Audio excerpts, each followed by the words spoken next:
Henry, je hebt sinds kort een nieuwe single uit. Ja. Gefeliciteerd. Ja, dankjewel. Ja, ik ben er heel blij mee. Het is een hele leuke single geworden. Ja, lekker een vlot nummer, up tempo. Ja, hopen dat het maar iets gaat worden natuurlijk. Voor de mensen die het nog niet kennen, hoe heet die? Kom zeg nou ja. Het is iets anders wat de mensen van me gewend zijn. Ja, nogmaals, het is wel up tempo, maar niet echt een feestnummer. We hebben een beetje de commerciëlere kant gekozen.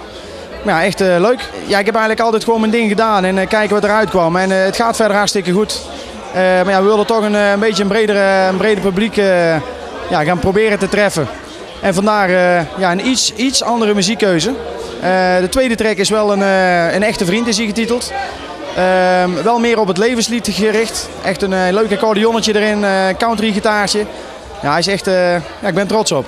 Dit jaar ga ik in ieder geval natuurlijk even mijn single promoten de komende maanden. We gaan even kijken op het eind van het jaar of in ieder geval proberen voor de carnaval nog een nieuwe single uit te brengen. En dan misschien nog in de loop van 2009 misschien een album. En, we moeten even kijken.